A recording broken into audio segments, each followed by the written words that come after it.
So in this video, I want to talk about the mechanism of action of glucocorticoids. Glucocorticoids stimulate the glucocorticoid receptor, a nuclear receptor. And as a result, they change the expression of several genes, either increase their expression or decrease their expression. Now, the most famous glucocorticoid is our endogenous cortisol.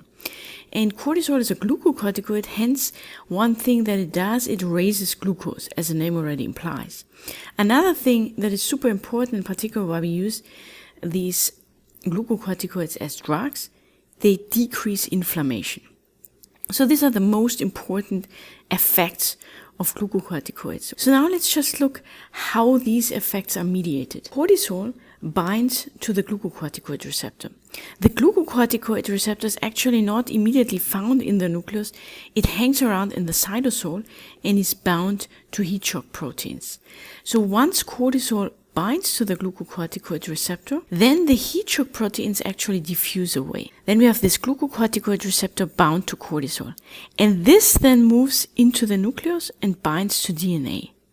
And it's actually dimerizing, and the formation of this dimer helps that a coactivator can bind, so it generates kind of a binding cleft for a coactivator. And so we're going to have a very good transcription factor with the coactivator bound to it, which is generated by the glucocorticoid receptor, glucocorticoid dimerizing, and this will lead to an increased expression of several genes.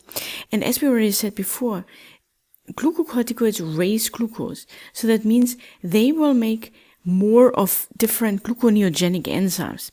And that's exactly the mechanism how they increase the different gluconeogenic enzymes. So next we also want to discuss how it can be that other genes, particularly ones that are promoting inflammation like pro-inflammatory cytokines like TNF and IL-1, have decreased gene expression. The process starts similar. We have the glucocorticoid receptor bound to heat shock proteins, cortisol binds, and then the heat shock proteins are going to diffuse away. And now the situation is a little bit different. So we know that for several pro-inflammatory cytokines, a very important transcription factor is NF-kappa B. NF-kappa B, let's suppose, is activating several genes, and there's a co-activator that sits here.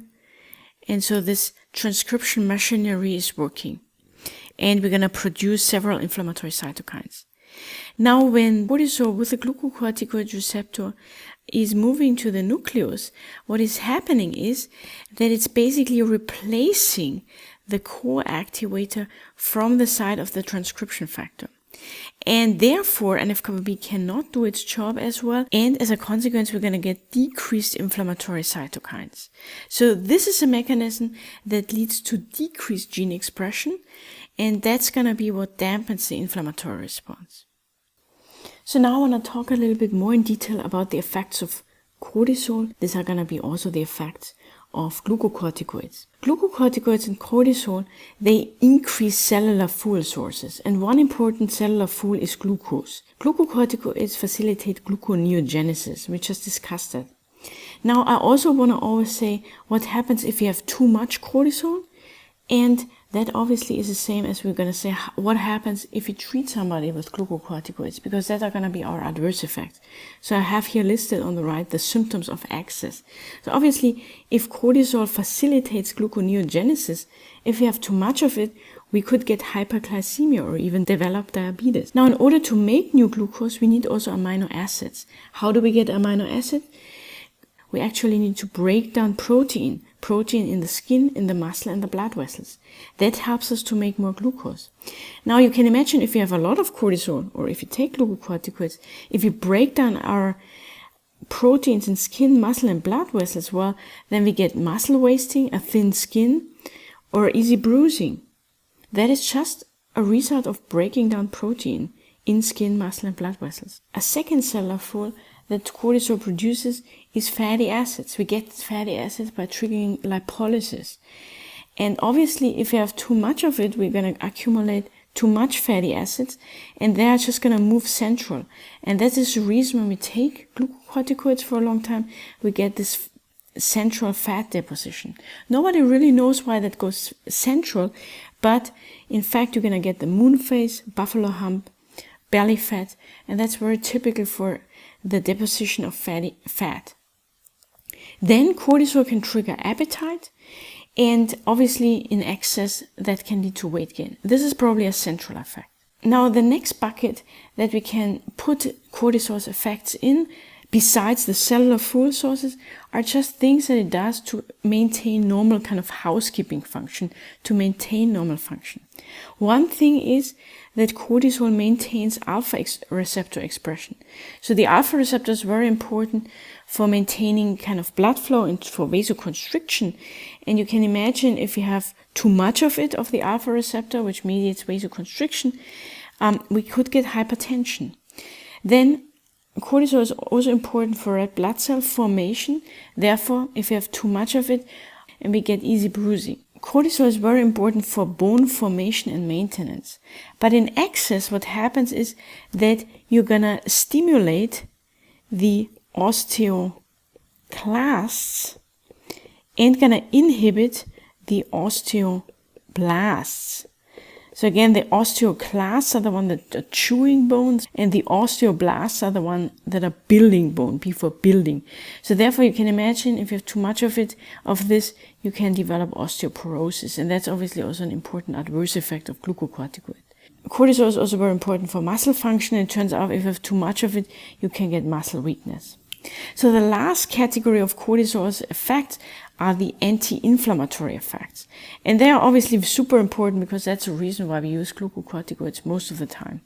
Cortisol can decrease the production of inflammatory mediators, particularly inflammatory cytokines like TNF and IL-1, in a mechanism that I have just explained, and also dampen T-cell response.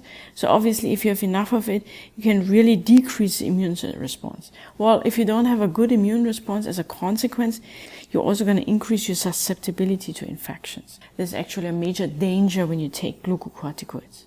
So I just want to finish now with summarizing again the adverse effects of glucocorticoids, which are also sometimes referred as Cushing syndrome. So we said glucocorticoids raise glucose. Therefore, it's very predictable that you're going to get hyperglycemia if you're using glucocorticoids. Now, to make new glucose, we need also amino acids. So how do we get amino acids? We break down protein. We break down protein in muscle, so that leads to thin extremities. We break down proteins in skin, that leads to thin skin, and also purple striae, bruises and patches as we break down proteins from blood vessels and skin. Then second, glucocorticoids stimulate lipolysis. We're going to accumulate fatty acids, and they are going to go centrally, so we're going to see a moon phase and the buffalo hump, fat deposits, also particularly the belly fat, central fat deposition. Then we also learned that glucocorticoids are very detrimental to the bone. Therefore, we're going to have osteoporosis as a side effect. And because we dampen the inflammatory response, we dampen the immune system, we're also going to be more prone to infections. Now, some glucocorticoids have also mineralocorticoid effect. And mineralocorticoid effect is a sodium retention, potassium excretion. So always when we're going to hold on to sodium, water is going to follow. Therefore, fluid retention can also be a possible adverse effect if the glucocorticoid has also mineralocorticoid action. This concludes the video on an introduction to glucocorticoids.